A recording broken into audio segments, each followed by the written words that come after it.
What is going on, beautiful people? It's Thursday night. I am Lee Hammock, and welcome to another episode of Waving the Red Flag with your favorite self-aware narcissist, Lee Hammock. What is going on, folks? What is going on? What is going on? Welcome to today's episode of Waving the Red Flag. I'm Lee Hammock. First thing we're gonna do is introduce my co-host slash producer, Miss Jessica Montez. Hello, everybody. So tonight's topic is future faking.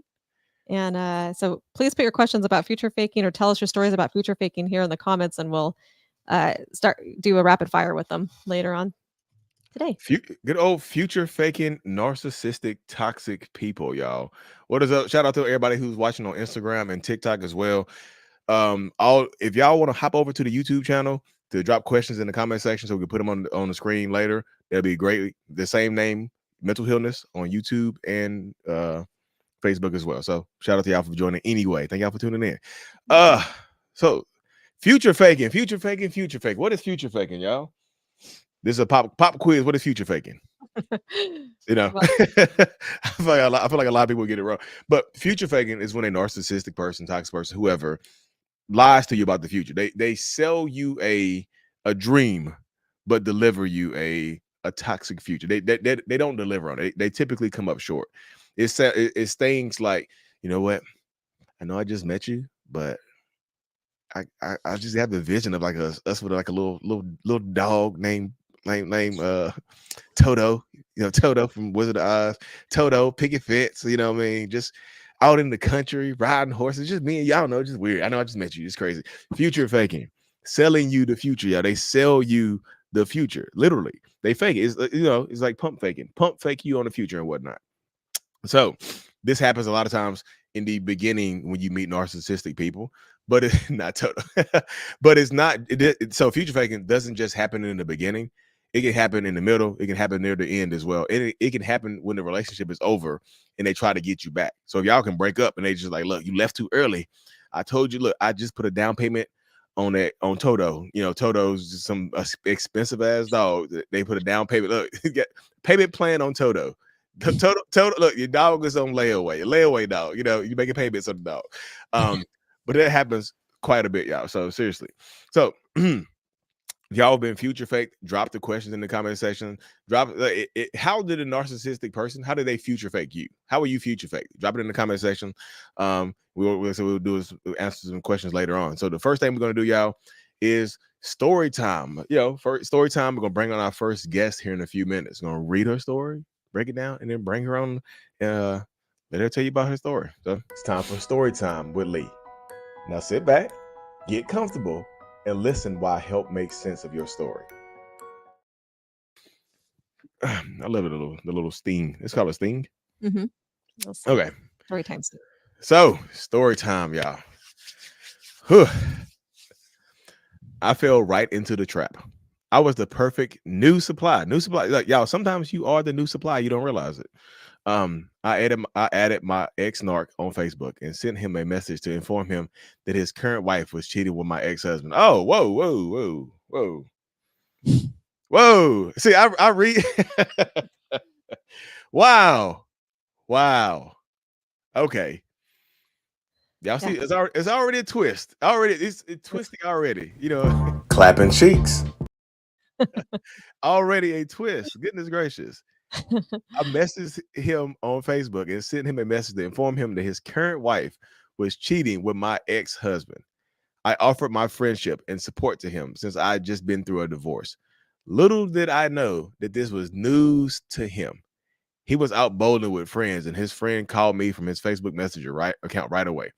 I could hear him in the background, basically scream crying. Yeah, y'all, hey, I don't know. Just I could feel him scream crying right now because like your wife is cheating on you with my ex-husband. I don't know. Yeah, I don't know. I feel like the ground would quake with anger. I could hear him screaming. I felt so much pain and empathy for him. I felt like I could feel his pain. Yeah, I can feel it too. So yeah, if I can feel it now, you definitely felt it. So yeah, he messaged me a few days later, and our 4-month friendship began. Y'all see how it's already kind of starting off in a very uniquely vulnerable place, right? Both of them are vulnerable. She just got through a divorce. his wife is cheating. Y'all see, it's vulnerability right there. He waited until the week after his divorce went through to ask me out. So he waited. He waited. This is kind of like he's holding a dog. You ever seen the movie I Am Legend? You seen I Am Legend, Jessica? Yeah. You remember the scene where Will Smith got knocked out and then he woke up and it's almost dark. Yeah. And then like the little demon creatures was waiting for the sun to go down. That's what he was doing right there. He was waiting for the sun. He was waiting for the sun to go down on it right there. Um, now I'll give bullet points of the highlights of my story. Now that you have the basis of how my story with this monster began. So could I'll go. Bonus note: my ex-husband and his soon-to-be ex-wife both worked at the county jail and started their affair at work. Oh, Jesus Christ! I'm telling you, the law enforcement, they do these studies of how these law enforcement people they one of the top cheating professions. So if you're gonna date a cop, if you're gonna back the blue into your bedroom, watch out. Yeah, you're gonna back it right. You're gonna back right into back right into an affair. Uh, 4 months of friendship, and he texts me and says, "So when are we going to get drunk together?" Uh-oh. Little did I know he doesn't like going out. He doesn't like leaving the house. Actually, introverted, narcissistic person, y'all. Not all narcissists are loud, boisterous people. Some of them will actually be introverted and just be quiet, be homebodies. Like that's how I am sometimes. Wait, whoa. 1 month later, he moves in. That was after the drunken night. What was y'all drinking? 2 months later, I'm hospitalized and diagnosed with a rare debilitating pain condition. Oh, that sucks. I was out after a week. I was able to become functional again after a few months. 3 months later, he proposes to me at my favorite artist concert. I say yes, of course. He was my soulmate, the love of my life. In his words, I was made for him. It's yeah, but you see how this right here is just it feels like it's meant to be right here. It sounds like it's meant to be. It's just like you get divorced, we meet, we at my favorite artist concert, and now hey, here we go.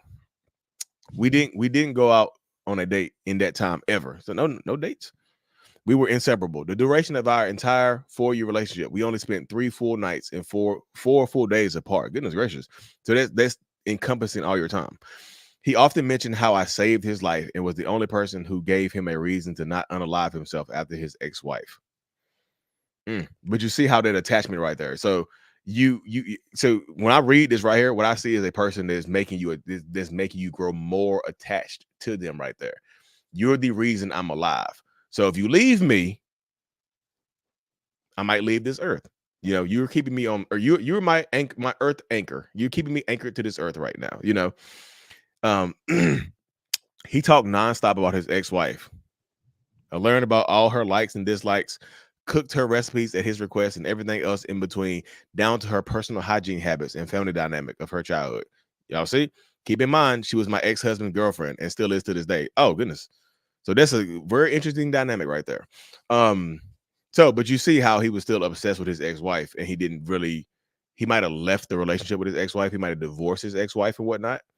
But he's not ready to let her go. So he tries to make the new person his old person, a better version of the old person. It's kind of like an upgraded model. It's kind of like, okay, I got the iPhone 11 right here. It's done.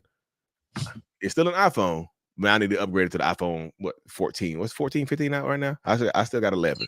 15. I'm with 11. I still got the classic. I still got the classic right here, y'all. What's that? Okay. I met his parents and heard about his horrible childhood. He had sexual trauma and an estranged brother due to that. Allegedly. Not sure what. See, there you go. You don't really know till you know. His dad had 2-3 years left to live. He was in terminal liver failure. Y'all see all this vulnerability right here? And this right here is keeping you tied to him. Like 2-3 years to live. You're the only reason I'm alive. You're this. You keep my heart beating. That type of stuff right there. You see what I'm saying? COVID hit. There you go. He worked nonstop. And he told me to go ahead and stay home with our kids, my kids and his stepkids. Later, he would talk about my inability to keep employment, even though I had dealt with this pain condition, taking care of the kids in house during COVID, and later his parents. Oh, goodness gracious. So, but you see in this position right here, they talk you into staying home and they pay the bills. This happens a lot of times, sometimes in toxic relationships, where they talk you into staying home. You might have a career, you might have something going on, you might be super successful, right? But they talk you into staying home.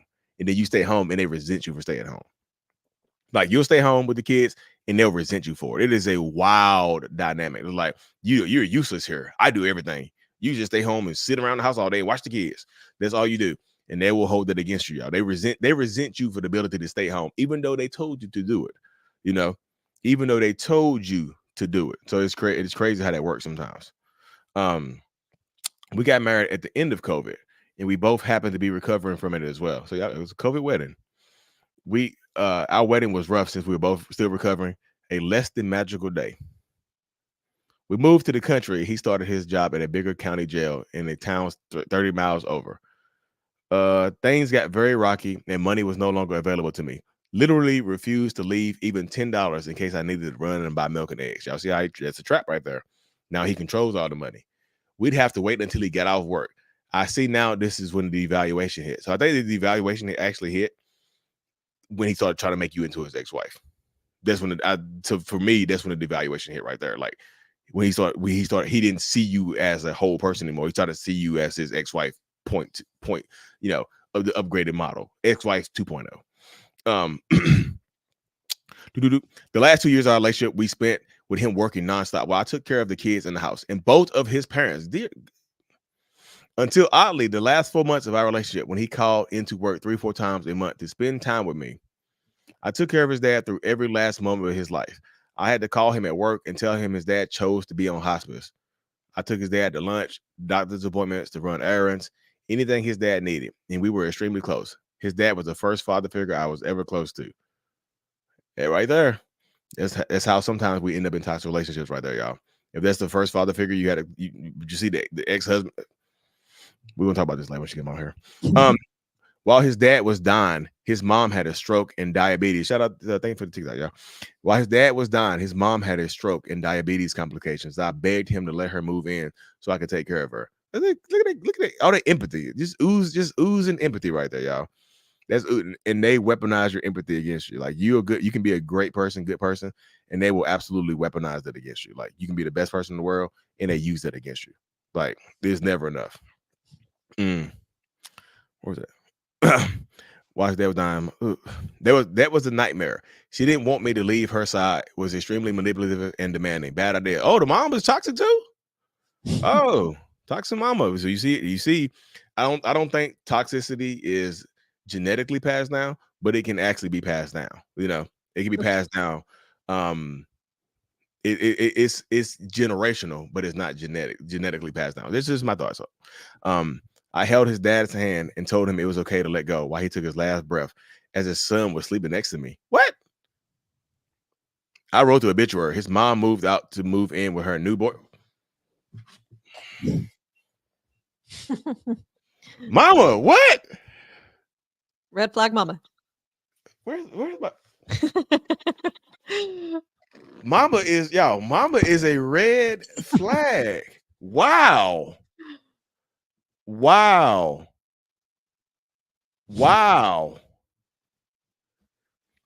That threw me for a loop right there. Wow. What? Mama taking advantage too. Mama. Oh my God. That's crazy. His mom moved out to move in with her new boyfriend 3 months after her husband died. So that to me seems like that dude might have already been around. Boy, that's some damn. Mama might. So I'm gonna be real with y'all. I've talked to thousands of people over the last few years. One of the most common phrases that I hear is my mom was a narcissist. My mom was toxic. There's a lot of toxic moms running around here, and they pass it down and have these weird, just uniquely toxic relationships with their narcissistic sons. It is very uniquely weird. Sometimes it can be borderline emotionally incestual, where they just feel like it's not just the son; it's like a little son husband, like a little son boyfriend. It's weird. It can get very weird, y'all. It's messy. The final year of our relationship was spent with me waiting on my ex-narc hand and foot. Mine and my kids' world revolves around him. I thought he was grieving, and I was doing anything I could help. So you thought he was grieving. Yep. 6 months pre-discard, I landed my dream job, lost 100 pounds, and was in great physical shape. Mental health. Hey, look at that. I feel like that's the glow up journey right there. 1 month before my discard, my son was in a car accident and almost passed away. I spent that week in the ICU with him. I had to miss a week of work. Then so they disconnect from you when you are hurt. When you need them, they won't be there for you. They typically take these times to disconnect from you even more. Like your illness, your son's illness, your son's sickness, your son's pain and injury become an inconvenience to that narcissistic person. You know, it becomes it inconveniences them. Like I can't do this right now. You know. Um, then July came to discard. I was mentally in shambles. Almost lost my job. Was left with thousands of dollars of debt. A car that only ran half the time and was completely isolated from friends and family. I lost 20 more pounds from July to August because I stopped eating. There you go. This happens, y'all. The entire discard was hell. He up and left and never came back. Minus 3 times when I begged and pleaded, and one last time when I made him turn in his key.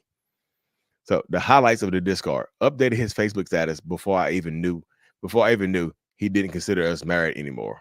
And that's how friends and family found out. After updating his relationship status, he posted a full body selfie with his female best friend, co-worker, his work wife, as he called her, who was an issue in our relationship, and all our friends and family hated due to the issues with her. Had to cancel the memorial I planned for his dad because he had to leave his wife.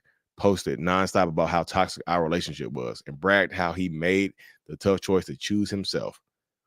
Told me that him moving out could be temporary if he decided to give me a chance, and much more. You see, that's future faking right there. Like I told y'all in the beginning, future faking just not in the beginning. It could be in the end too. You know, it could be in the end, like when or during a discard phase. They can just like, hey, look, they can sell you a dream that we might get back together, but that keeps you in what I call the storage recycle phase right there. Like they can come back to you later on because they won't let you move on. They're choosing to move on, but they won't let you move on. A few weeks later, he admitted over the phone he had an affair with a coworker and knew it was a deal breaker for me, so he had to leave. Yep. A coworker at the jail he worked at, exactly what his ex-wife did to him. He told me we could be friends. Oh God. Don't be friends with a toxic cheating ex. I don't think she did, but you know, but he refused to blur the lines with me out of respect for his girlfriend because she had been hurt in the past. I remember him talking about her one time in the past, but that's it. Finally, with no contact 20 days ago. The last I heard from a mutual friend on Facebook, he was begging for help with furnishing his new apartment. Side note, one of the reasons I went no contact is because he asked me to send him $50 every other week to help him pay for a washer he got for me at a rent-to-own place. I returned the washer and blocked him. I shout out to you for that. I would rather wash the clothes in the bathtub than to spin that shit one more time. I would literally rather put the clothes in the bathtub and stepped on them to clean them. You know, like they did in the old days, like you squashing grapes for wine. I would have did it just like that. That's how to clean my clothes. Than to use that washer.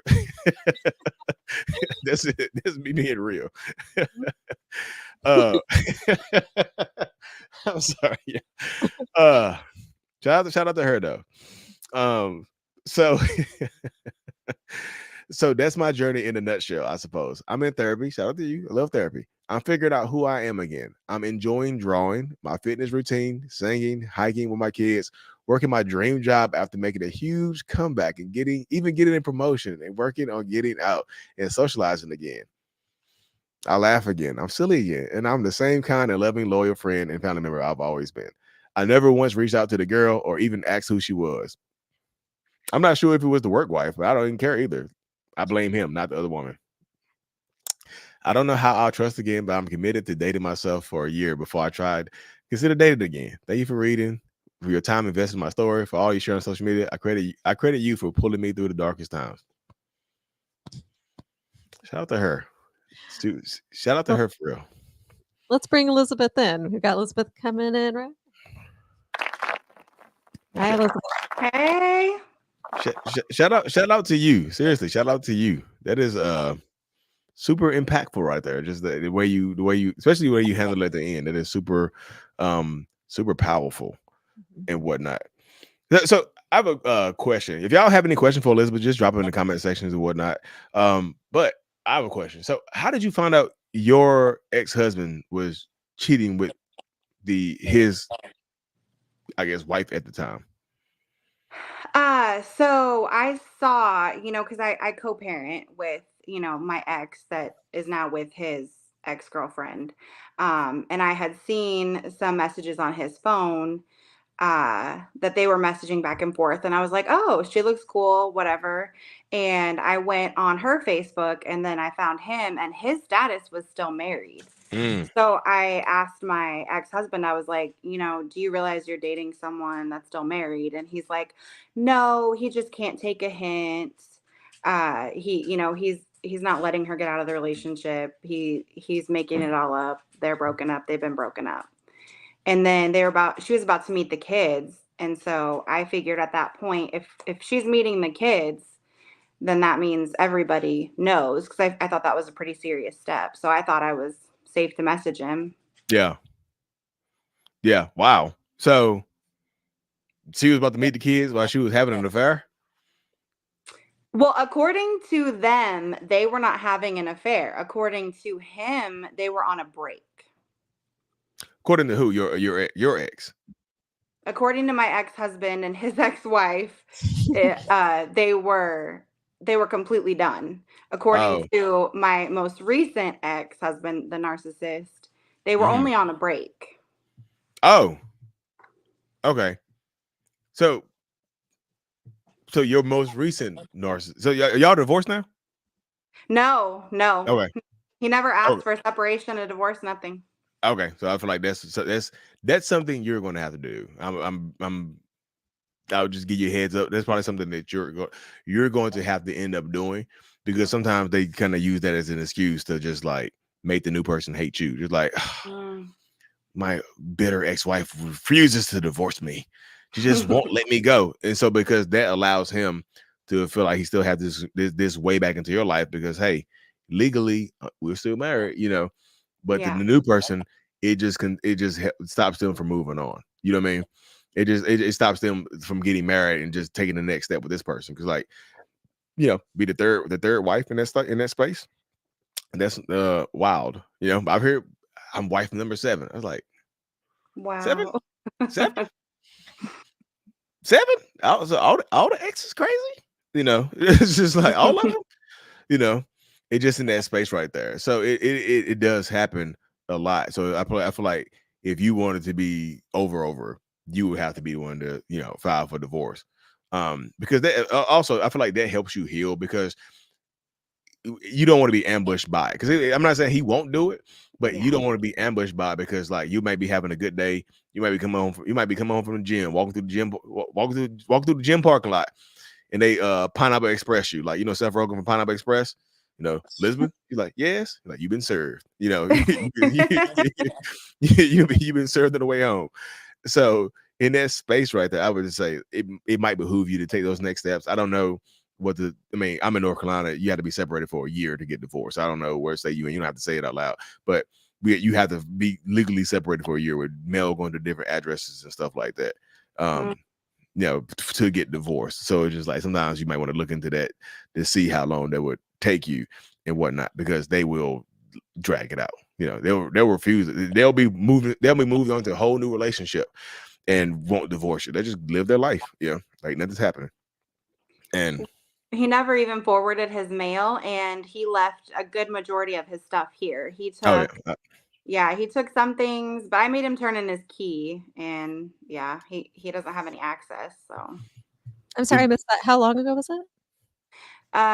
so I made him turn in his key the middle of August. Okay. okay. So yeah, as I say, you might want to look into that, because I'm not sure what state you're in and whatnot and how that goes. But sometimes they make you like it doesn't start until like if you have to have that separation, it doesn't start until that date. So I don't know your situation. You don't have to go into detail, but just be wary, because like it might not happen because he left so much stuff behind, which I would just be in storage or outside somewhere. Yeah. Um, it just they use it as an excuse, like I'm just coming to get my stuff. because he did say let's be friends, and that right there, when they say let's be friends, that is a way in, because they don't know how to be friends. I promise you they don't.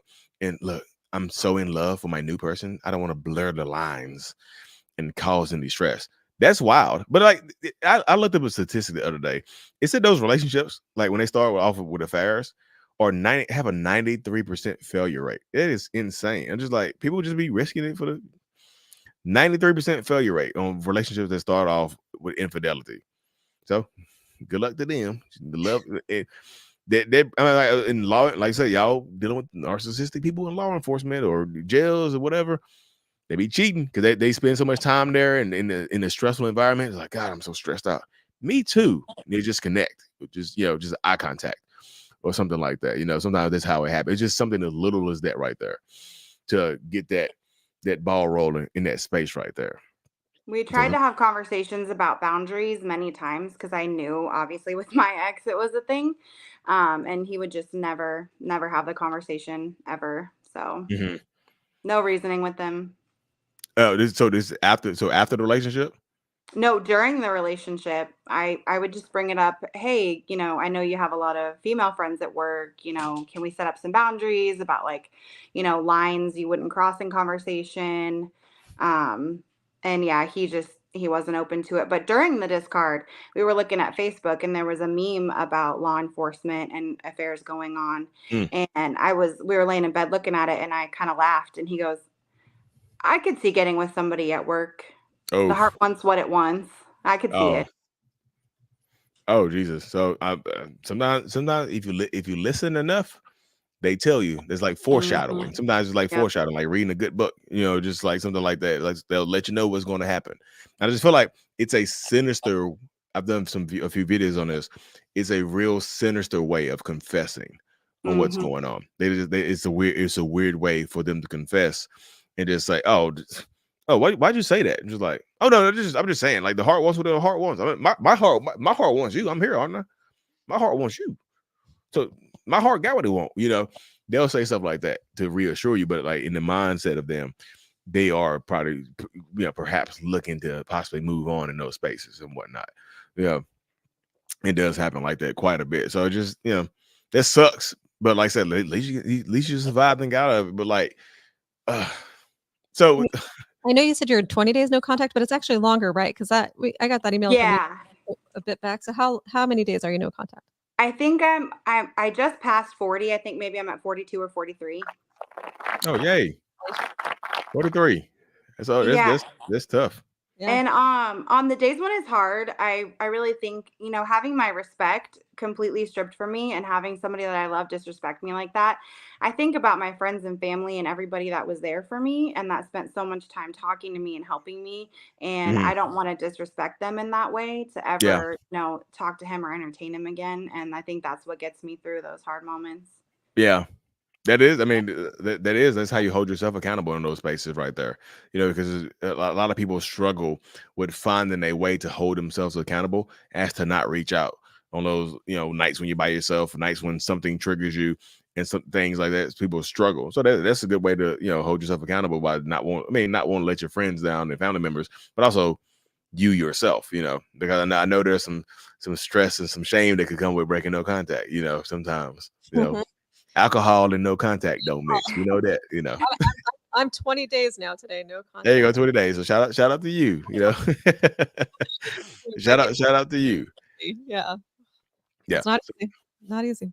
yeah, it's not an easy thing because if you think about it, you go 4 years. What's 4 years? That's 730. That's 1,460 days with dealing with this person, being married to this person, talking to this person every single day. So you got 1,460 some odd days of seeing and talking to this person, interacting with this person every single day, to go to not talking to him at all. That's tough to do. Like it's like you it's like you come to a full stop on your relationship. It's like you're speeding through it because y'all speeding at first. You got in the car 0 to 90 really quick. Just like pedal to the floor. Through the floor, it's like a cartoon, like foot right through the bottom of the floorboard. He pressed the pedal down so hard. But that happens in those spaces too, though. It's one of those things that kind of consistently happen. So it's just like, you know, now it's just like in the future, that's when those things happen. Just trying to heal and grow and whatnot. So you are you still in contact? You said you co-parent with your ex, right? The first ex. Yeah, my first ex. Yep. Okay. So did he have it? So I'm just curious. Did he have anything to say about who you ended up with? I mean, they got along fine, but it was only after this the discard and everything that he said, I didn't really think you were that happy. It was him and it was my oldest son. They both said, I didn't really think you were that happy. And in looking back, the person that I became in the relationship was not a person that I ever would have been before. I was the kind of woman that I'm like, you don't tell me what to do. I do my own thing. I had my own separate life. And then when I got with, the narcissist, it was all about him all the time, what he wanted Hmm. to do, where he wanted to go. Yep. And it's almost like he had this illusion, and so I thought I was happy, Yeah. but I don't know how I could have been. I mean, but like you just said, so sometimes when you're in these toxic relationships, happiness can be an optical illusion. It feels like happiness sometimes, but it's like sometimes it's just them projecting it onto you. Like you should be happy, because like it sounded like you were doing a lot. You were carrying a lot of emotional energy because you were taking care of the house, the kids, the parents, like the mom. Boy, that mama boy. Yeah, goddamn. I was like the mama. Ooh, that's rough right there. Just 3 months after your husband buried, just like that was rough. Moved But in with him. How old is the mom? I'm just curious. How old is the mom?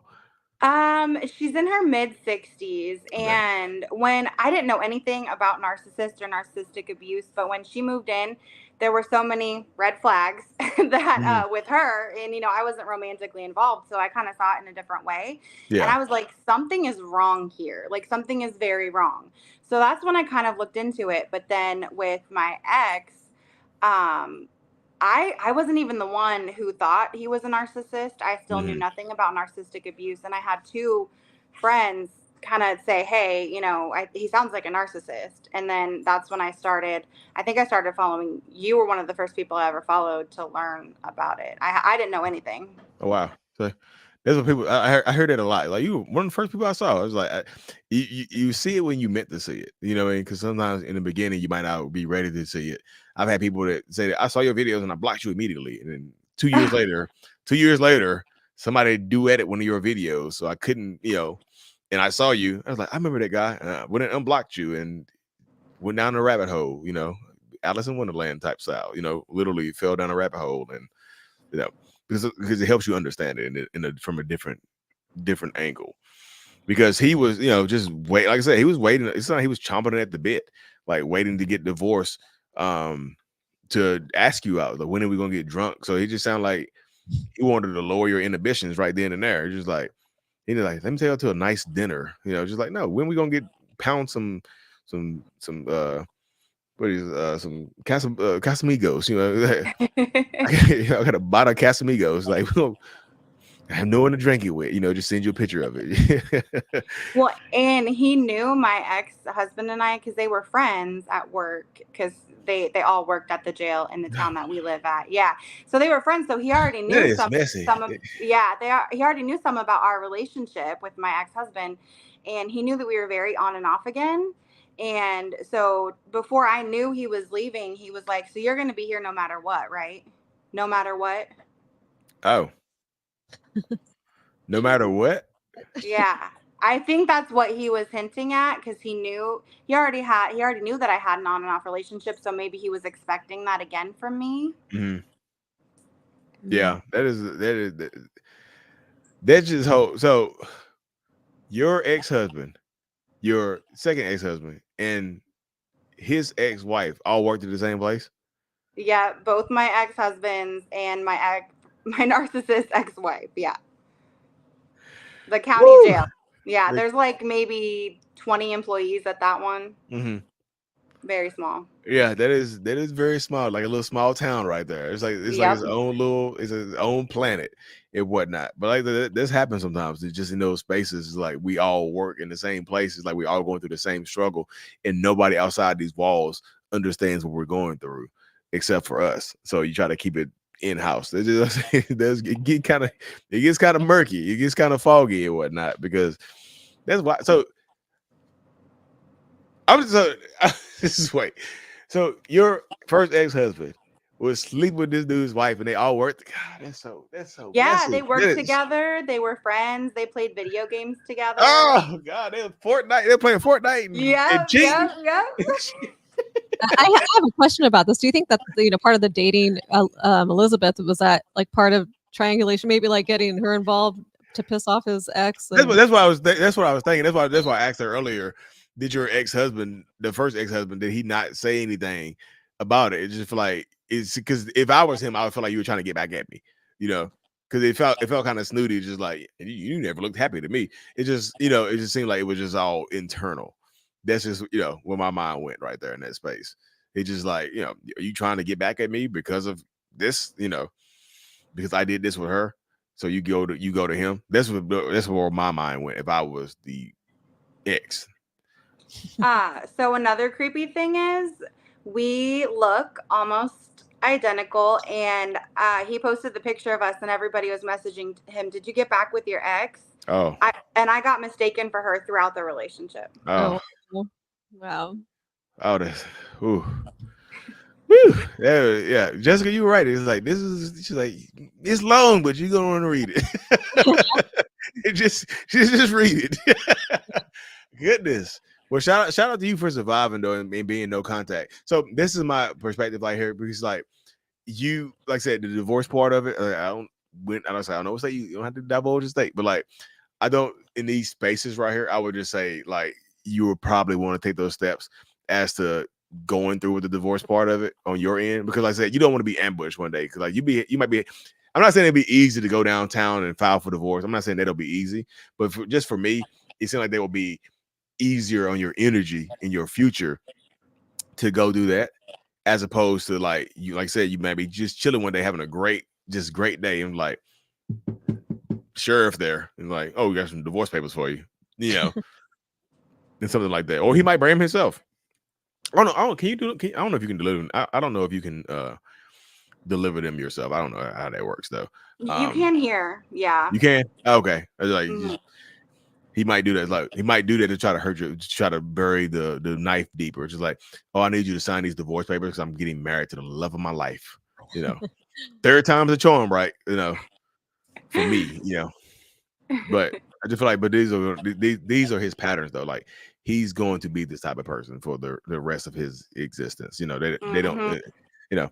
You get that age, unless they go do some work on themselves. He just switched jails and met another one at the jail. Yep.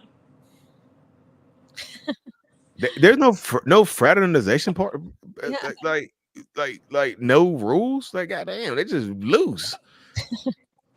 No, it's so many of them. So many. They were commenting on that post on his Facebook. All of his coworkers were commenting, "Oh, I met my husband there. I met my wife there." And one of our close friends, it was his close friend was having an affair with another close friend, like in our direct circle, and then he ended up going back to the wife after that. Oh So yeah, I was like, I'm not going to do that. Like, I hope you're not just trying to go with the crowd or something, because that's not going to happen. yeah, don't do that because they'll post a picture of you online and have them mistaking you for the new person. It's like, oh, you got back with her? No, this Liz. you know, we back to Liz. The heart wants what the heart wants. That'd be the caption of the picture right there. God, that is woo. Well, That'd be an interesting Christmas party. oh God, yeah. So this is he that warning y'all. If y'all significant other works at the county jail, you might want to get a job there, or Yep. you might want to work there too, because it can get really messy really quick. Goodness gracious, just in that space right there. So, but seriously, shout out to you for surviving that for real. Because I know that's tough to deal with, especially like going through that process and trying to survive it and whatnot. So, And good job, like, doing your own things too, like getting back out, doing art, doing the things you love again to get over this trauma bond that everybody experiences. And somebody was just asking in the comments, how long does it take to get over? Is this it? to get over a narcissist? Uh, It as all long as it varies. takes. Yeah, it varies. It's on you. The abuse is on them. The healing is on you. So, Yeah.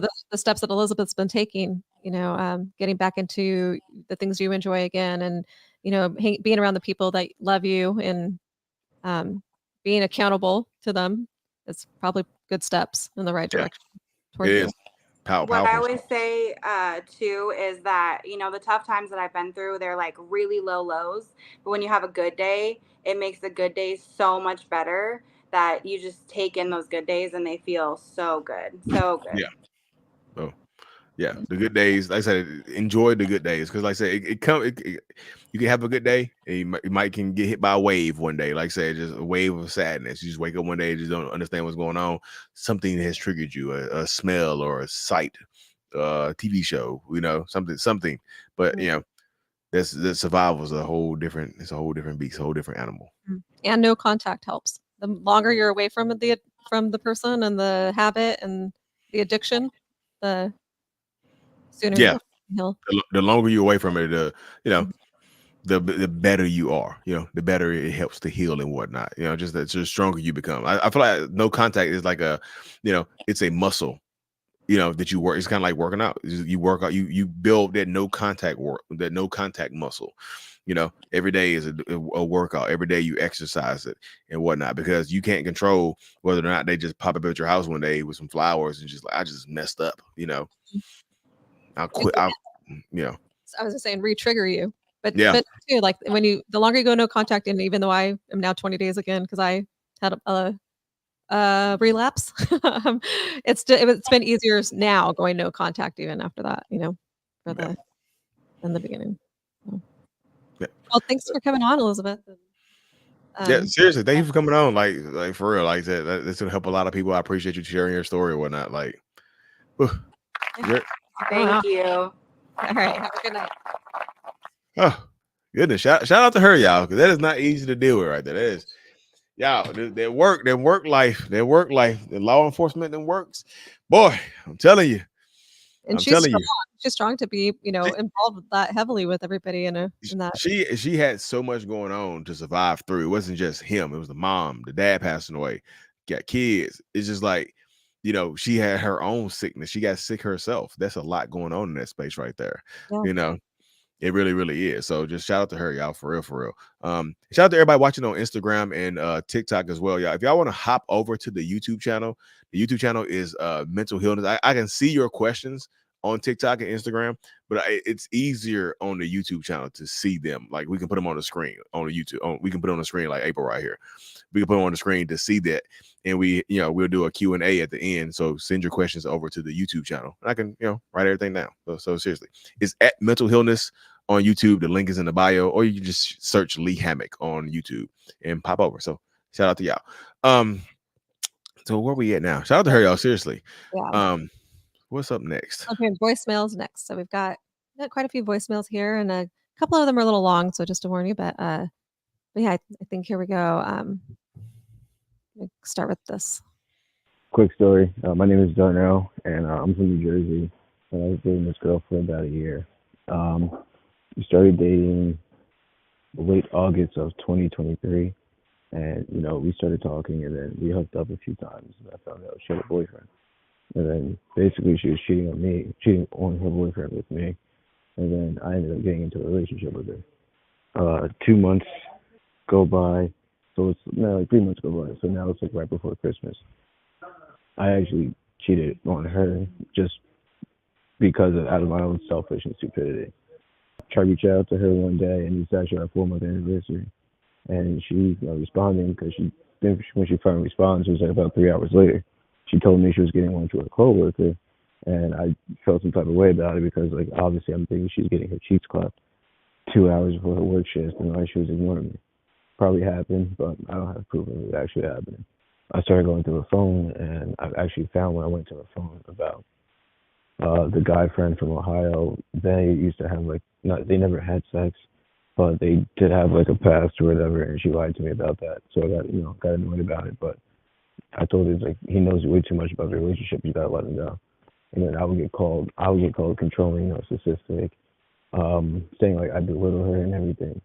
and never really had that behavior until later on in the relationship when I started kind of like mirroring her a little bit and being manipulated by her by the way she was acting and catching her in lies. Um, but thank you. Bye. I didn't Mhm. hear. Was there a question? I didn't hear a Yeah, question. he was just wanting to, I think, explain what he's going through with the cheating and that and the mirroring. Like, what is that? You Of, know, of, is that a thing? The mirroring. I'm curious about that. of, She, of who mirroring who? Of him mirroring her? or yeah, if he's cheating on her to I don't know. So me. I don't know if that was him mirroring her. It's just like this is something he wanted to do.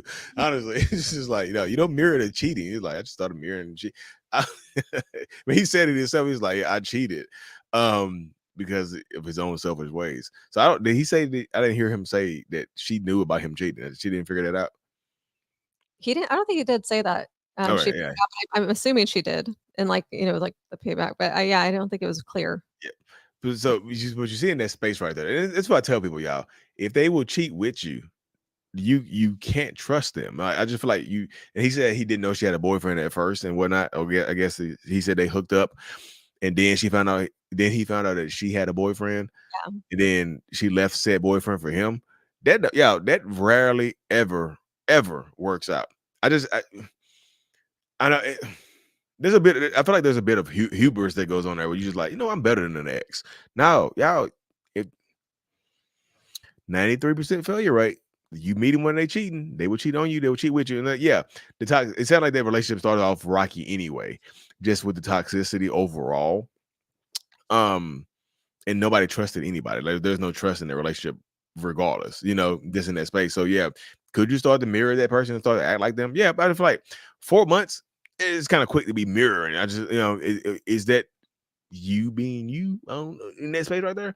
You know, not Mhm. sure. So I just feel like in these spaces, like y'all, if they find out I got a boyfriend, y'all don't be with. Yeah. But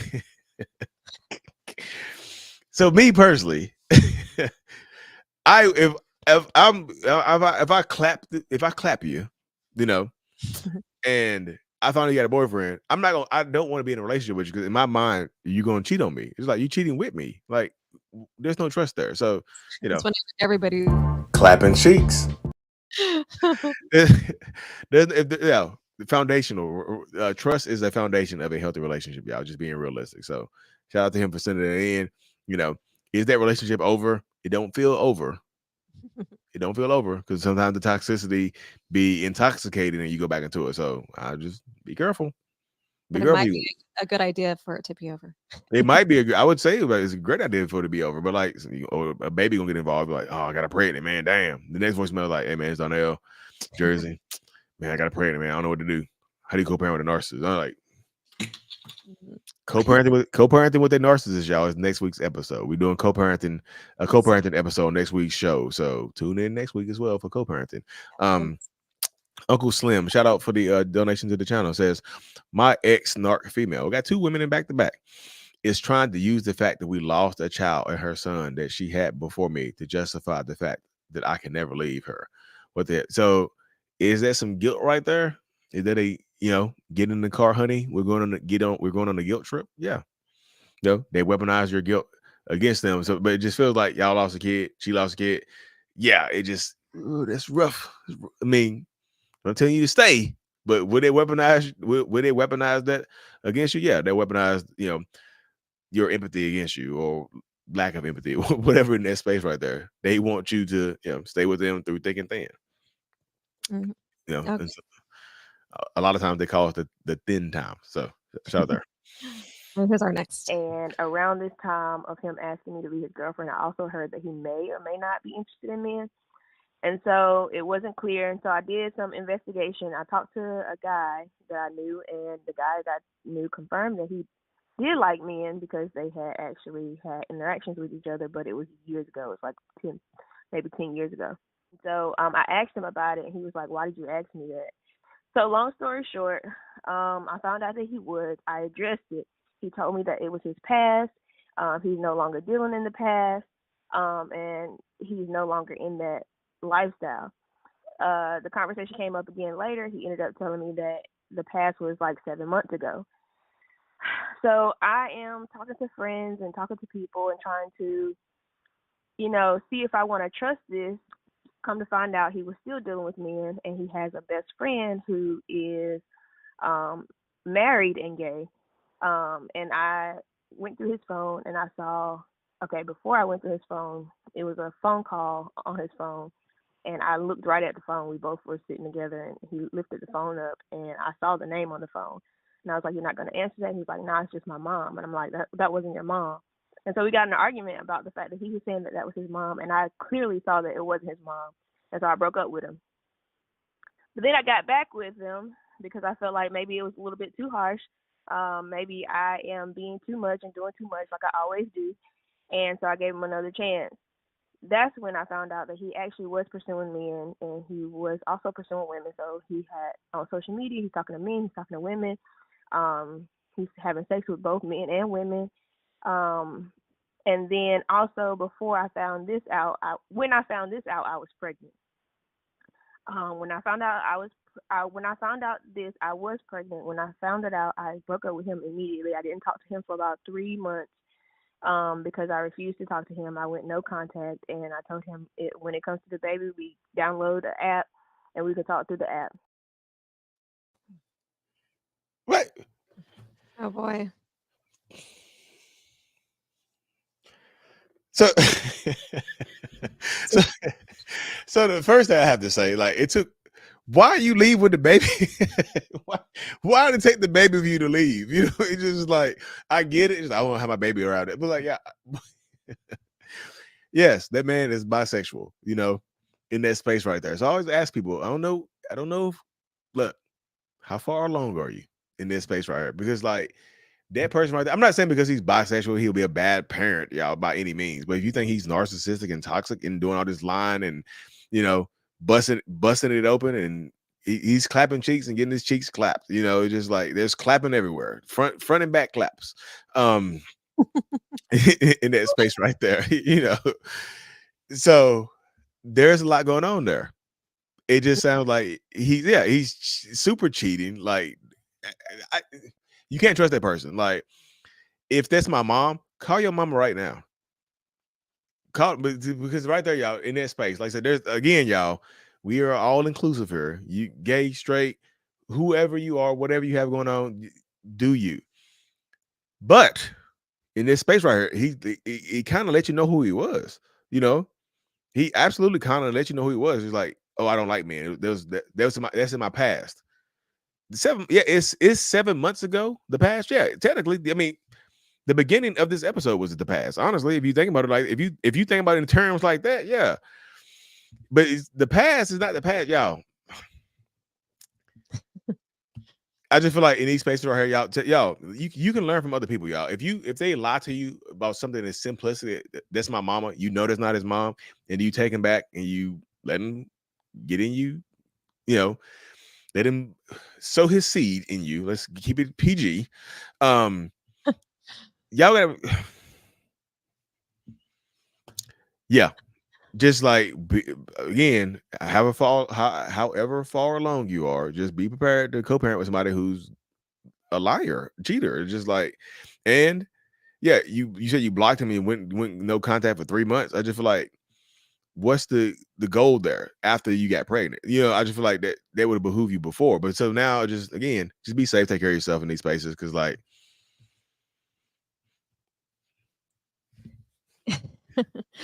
And tune in to next week's episode of Yeah. Next week's episode about co-parenting with the narcissist, and this might influence you.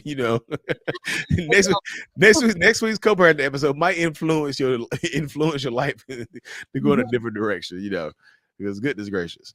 But yeah, here we go. That was There were wild. 2 occasions where I witnessed it. And the first one was when we were kicked out of my mother's house, and the stress of being homeless and working with him, because we were doing an under the table job for like $120 a day that barely kept us in there. And I told him I was suicidal, and I got nothing. I mean, he just kind of gave me a blank look, And that was the night that I went into the bathroom and told a good friend of mine, put the fans on, ran the water so he couldn't hear me.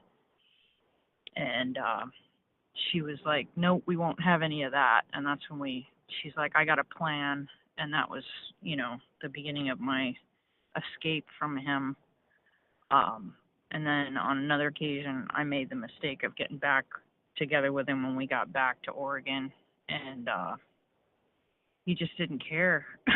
I was out of gas and I had to go to work. He just didn't care. And that was my last, like, I did get back together with him to try to get our financial stuff figured out and get him into treatment. But, later on I realized in retrospect that it was just him, like, spinning me out, making me sleep deprived and trying to hang on with all his might, but it didn't work. So that's my lack of empathy examples. Thanks. Bye.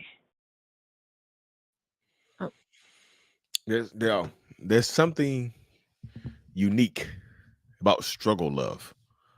It's a struggle. You don't just struggle to love each other. You're struggling everywhere else, and it puts a very, especially if you're dealing with a narcissistic person, it puts a very unique twist to your relationship dynamic. It makes everything tougher because if you getting a lack of empathy, if you getting a lack of love, a lack of affection, a lack of caring from this person, plus you're struggling, plus you're homeless, you getting kicked out, it's just like that's tough to deal with for anybody, because they want you to ride or die with them. I promise you, narcissistic people, a lot of them are looking for ride or dies.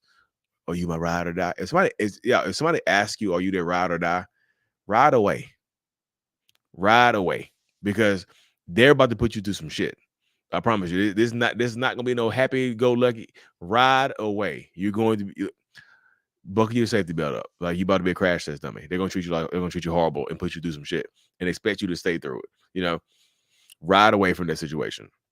Like seriously, or they're going to mess with your head. They're going to mess with your mind. They're going to do a lot of different things to you to damage you. I promise you they will. So don't go back into that relationship. Y'all see the common theme. I went back. It got worse. It always gets worse. I went back. I got a baby. I went back. You might get some charges. I went back. Eliminate that term from your vocabulary. I went back. And I feel like that helps you move forward. So. Hey, so this is my story. I was dating a narcissist and he was mean, but it seemed like when I was sick or injured, he was so mean. Like he would pick fights with me when I was in the hospital, to the point where the nurses would ask me if they wanted me to remove him from the room.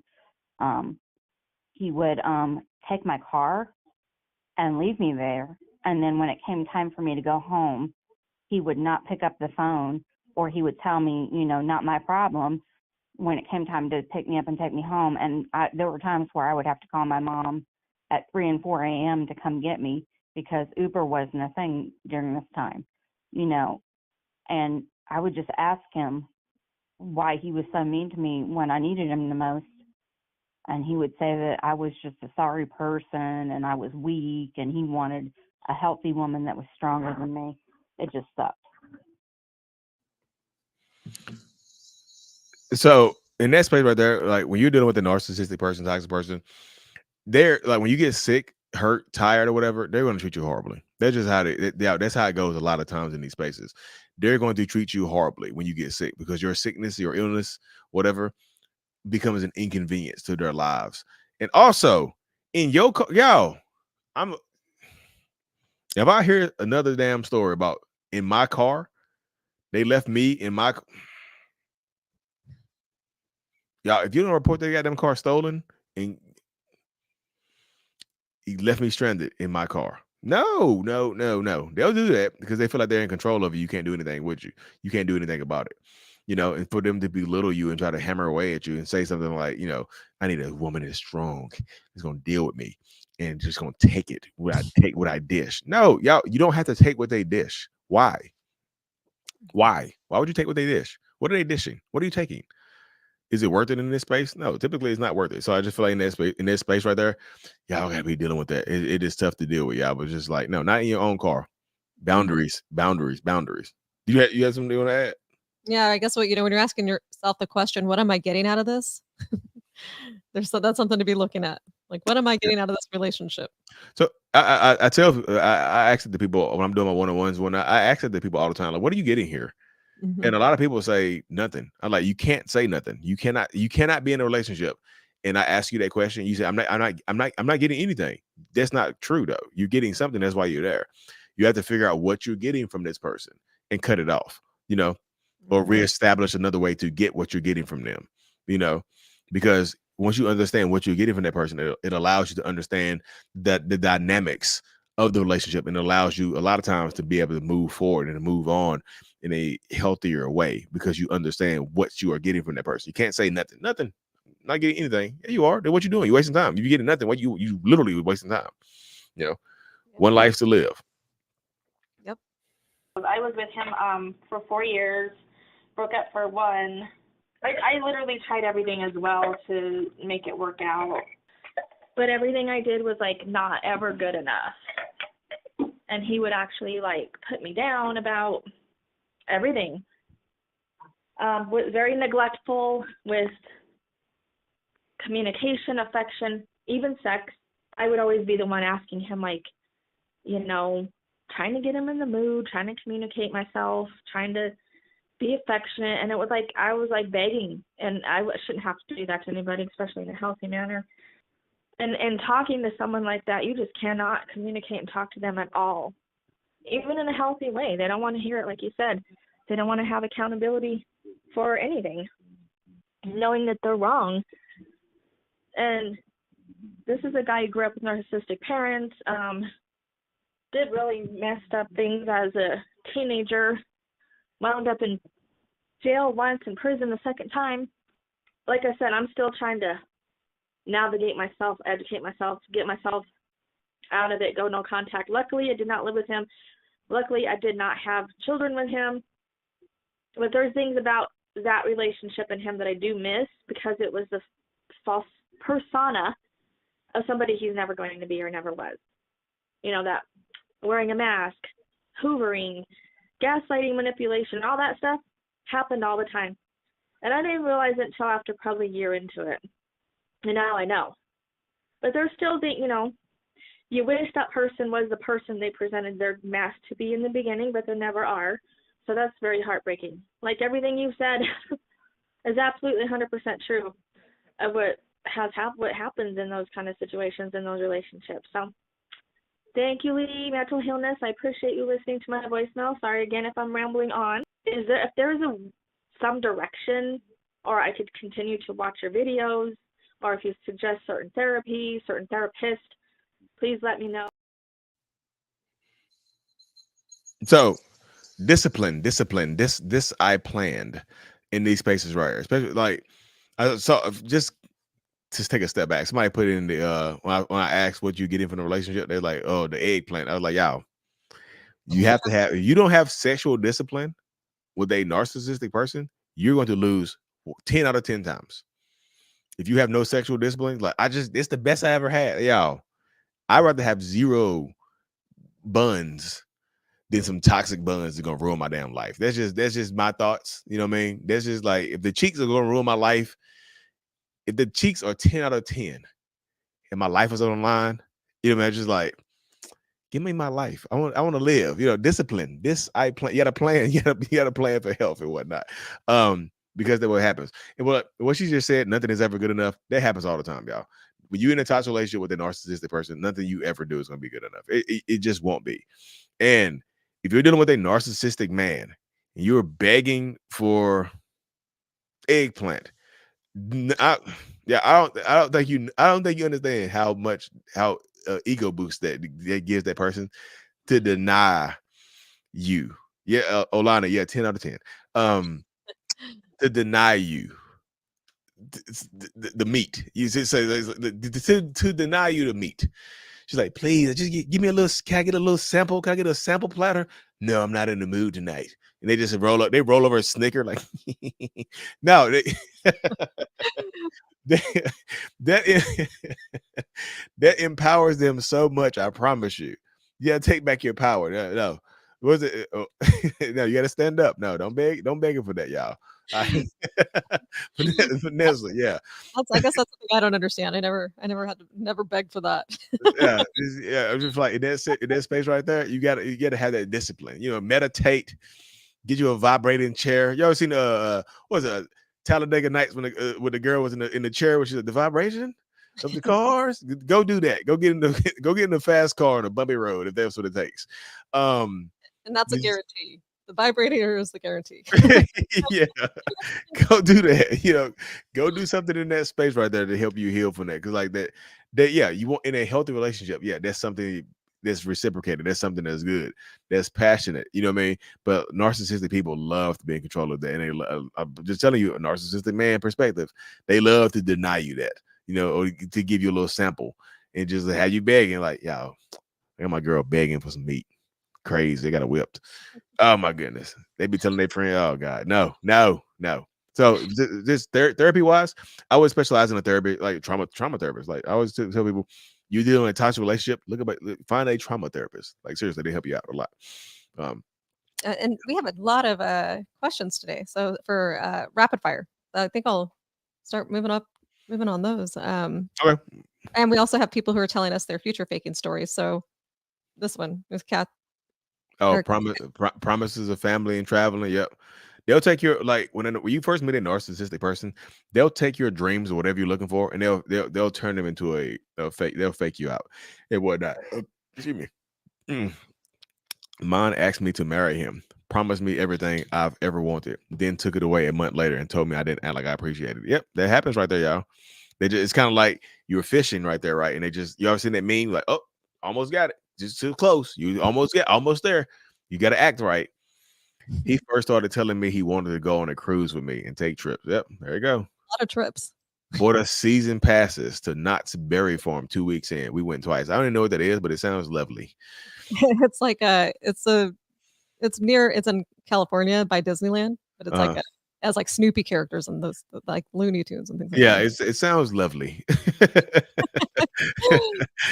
Told me we're going to get married and he moved in. He changed his mind. Oh, damn. Did he stay? So when he moved in, did he stay? Because sometimes they change their mind and make you feel like you got to earn it. I was, what I was doing last night? I was looking on Google for rings for you. I'm not gonna look again. You got to earn that. I was Googling wedding rings, but you know what? Hell no. I'm gonna give me a bicycle now. If it goes like this, I'm not saying I want to get married tomorrow, but I do want to spend the rest of my life with you. I mean, hey, marriage is, some people nowadays is like, hey, marriage is overrated anyway. Marriage is just a piece of. Why do I need a piece of paper to show you I love you for the rest of your life? We had wonderful plans together and we're planning to move together. He left and moved without me one day. Oh damn. He packed his shit and left like that. That's kind of horrible.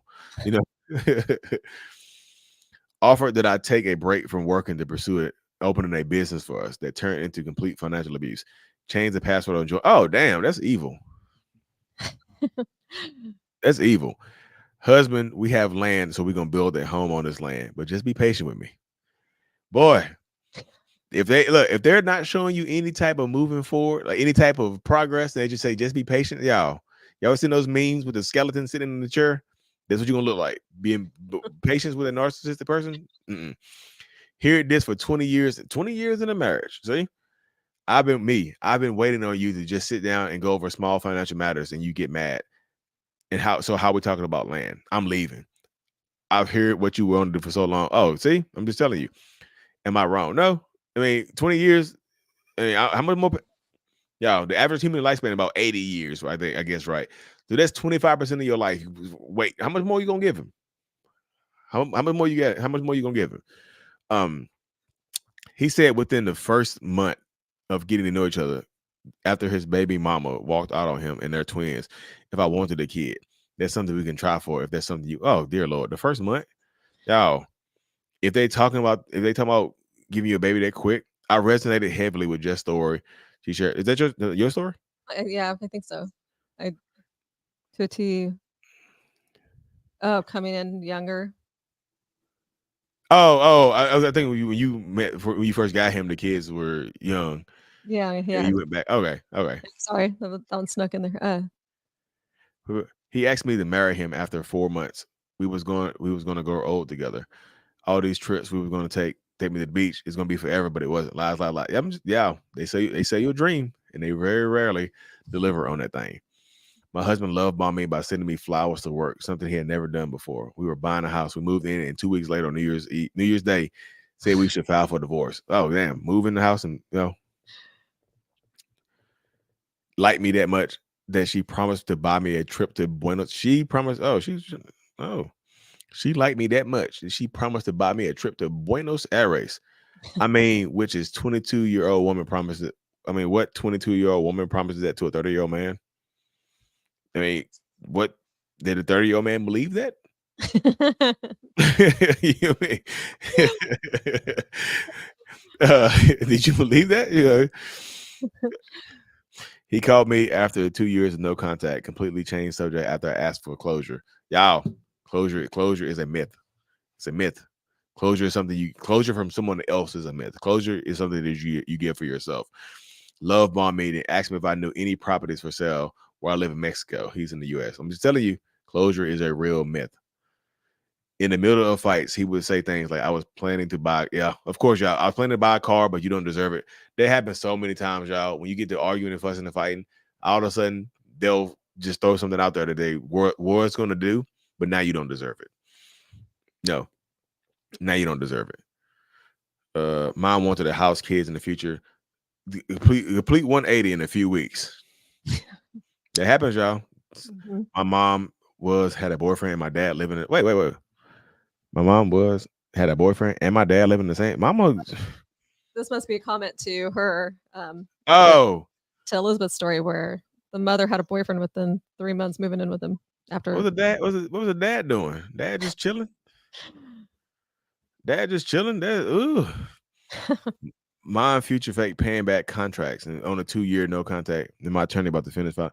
He threatened to countersue for rent money. Oh my God, y'all. Sometimes they'll do that type of stuff, y'all, to just keep you involved in your life, in their life and whatnot. Just in that space. And my narcissist past future faked all the time, including going to the skating rink. I discarded him and ignored him multiple times in public just to bring a new supply to the skate. Oh damn. Oh yeah, will that happen? Yeah. I want to do some celebrating no contacts. A lot of people send in their no contacts for different days. $4.99, you about to hit 500. Damn. Pretty good. 120, 478. Hey. Yeah. Oh, we got more. All right, we got more. 3 years. Y'all, it's impressive, y'all. It is tough to go, like I said. No contact. Oh, yay. Stalker is gonna stalk. Oh yeah. Most painful 120 days of my life. Yeah, it happens, y'all. Super shout out. No contact 4.5 years. Shout out to you.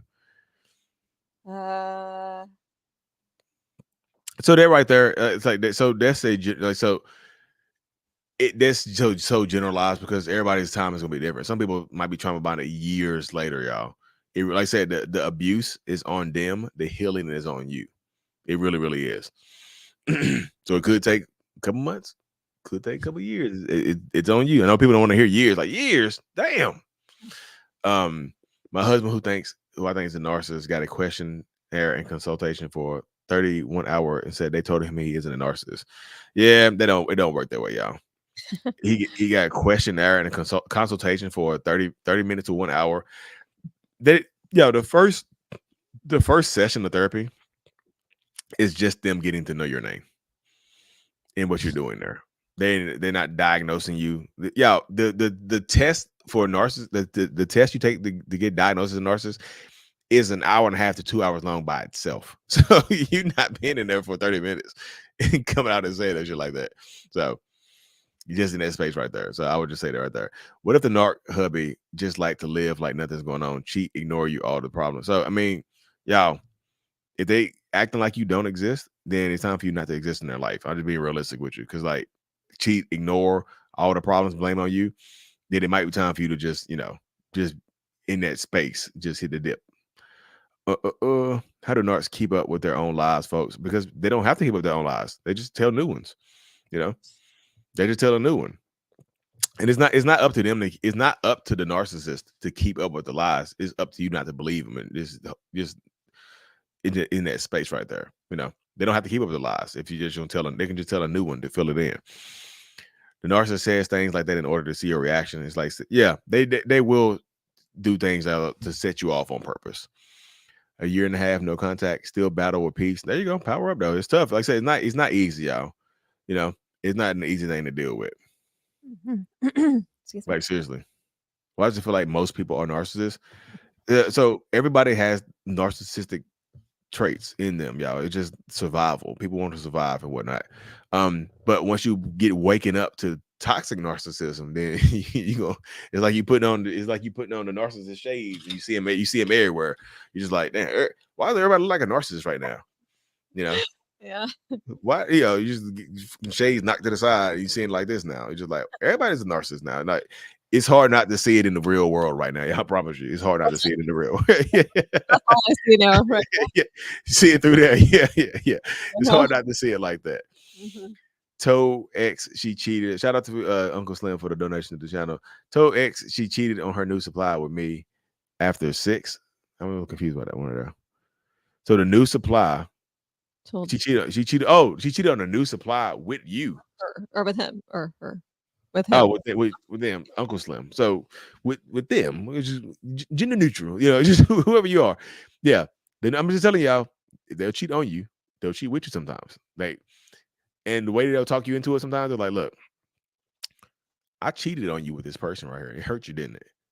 Yeah, it really hurt me. You want to hurt them? You want to get back at them? I'll cheat with you. Let me clap. Let's clap. And they got you and they leave you alone. They clap your little cheeks and then dip on you. Clapping cheeks. There's lots of clapping cheeks in here. They clap the cheeks and dip on you. The narcissist in my life asked me what my dream location to spend Christmas would be. All I had to say was, babe, they closed the door on that location. We're too late. Maybe next year. Oh, wow. Oof. Tell your dream. I'm just telling you. They want to, like I said, they want to know. A lot of times in these spaces, they want to know your dreams just so they can deny them, just so they can deny the dreams. Can't the narc tell when you aren't happy or that you're tired of hearing them talk about themselves? Not if you're still in the same room with them. If you're still in the same room, they'll talk as long as there are some ears in there. They'll talk. How do I leave my house? We've been living together for 2 years. He got approved for an apartment, but he isn't making any effort to call us. He's not trying to. How do you leave? I mean, I don't know if you. So the question has so much nuance. Like, is it the lease? Are you living in right now? You own the house? Just like there's so many different ways. I feel like sometimes you have to force them out. Eviction, a safe eviction. I don't know if he has squatters' rights. They'll invoke those squatters' rights. 5 months, no contact. Instead of deleting his number, I called him by accident. I tried to stop it but it rang and hung up once. 4 hours later, he rang back in the same way. One ring. Anyone know why? Maybe because he just saw a missed call from you. Try to hoover you back in. It's like a mini reverse Hoover, like an accident Hoover. Yeah. I saw you called and whatnot. Thanks for the donation to the channel. He loves to see me in distress. Yes, y'all. Sometimes, don't take this the wrong way, y'all, but sometimes to a narcissist, distress is sexy. Your stress is sexy to them. It turns them on. It's like a pheromone. Like, it's like literally like a pheromone. You crying, you yelling, you screaming. It just like they get that lust in their eyes, and they become lustful, and try to get you. So watch out.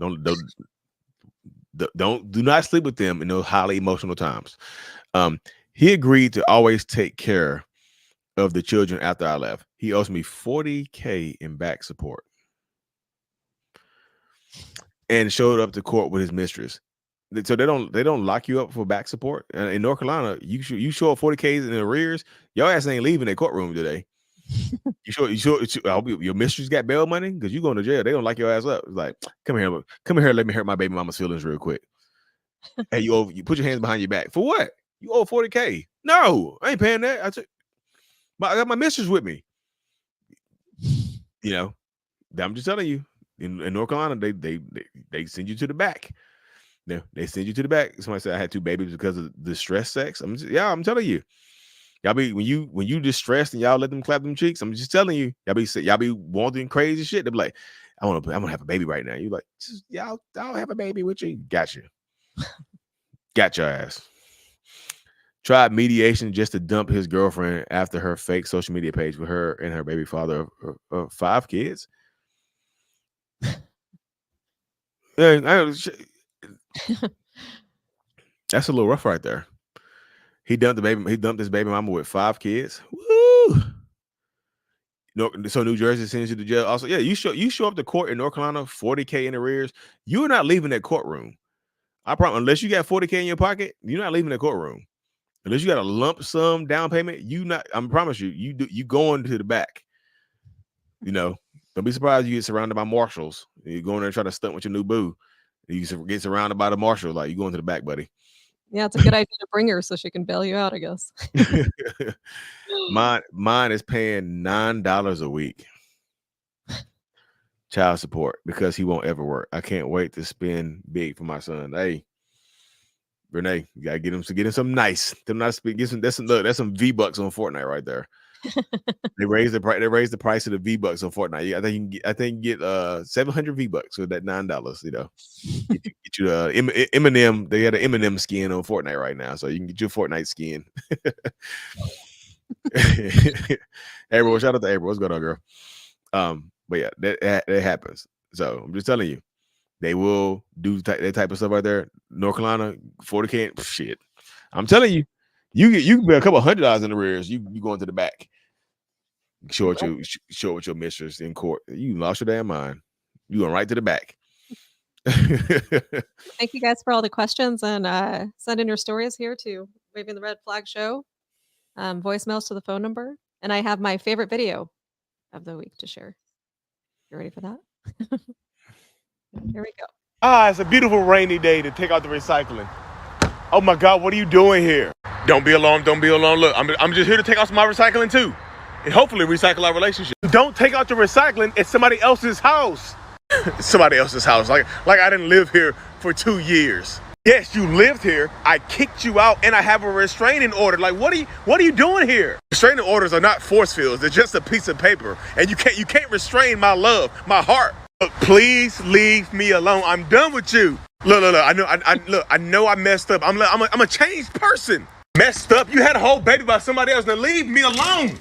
Look, yeah, I had a baby by somebody else, but you just don't leave somebody outside in the rain. It's wet outside. Oh my God, get out of my house. At least can I stay here till it stops raining? Please. No, go to your own house and get out of the rain. Leave me be. But what if it's not really rain though? What if it's God's teardrops for him crying because we're not together anymore? Get out. You never cared about me, did you? Yep. That's my favorite end line right there. You never cared about me, did you? You know, just in that space right there, you never gave a damn about me, did you?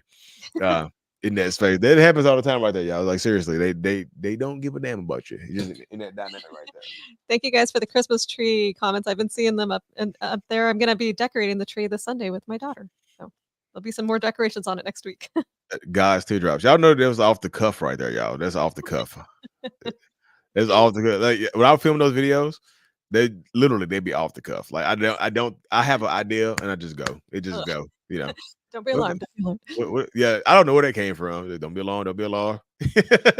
Start up myself in that space right there, y'all. Why you got to bring God's tears into it? Yeah. So it's just in that space, y'all. So thank y'all so much for tuning in tonight, y'all. Seriously.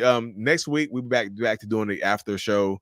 The late night show next week, whatever. My wife will hop on the late night stream, the members only stream next week and whatnot, y'all. But seriously, next week's show is about co-parenting with a narcissist. So everybody wants to ask co-parenting questions and whatnot, how to co-parent with a narcissist. all the other good stuff. So next week's show on YouTube, Facebook, like this, y'all, will literally be on co-parenting with a narcissist or toxic person. So Send in tune in your next week. stories. Send in your stories. Send in your questions. And So yeah, soon send in your stories, send in your questions and whatnot to waving the red flag show at gmail.com, or like the voicemail number is scrolling across the bottom of the screen on YouTube, y'all. So TikTok folks, Instagram folks, shout out to y'all for coming in. Go hop over to the YouTube or the Facebook and whatnot, y'all. Maybe this week we have settled. Maybe next week he have settled and paid me. Maybe. It's a maybe baby. Maybe had a baby. It's baby. In that space right there. So y'all, so yeah, so next week we're back to doing the members only after the show next week, y'all. This one ran kind of long. I had to get my kids to sleep. I can hear them banging around upstairs. But seriously, y'all, thank y'all for tuning in tonight. I will see y'all next week, same time, y'all. Peace. Waving the red flag with your favorite self.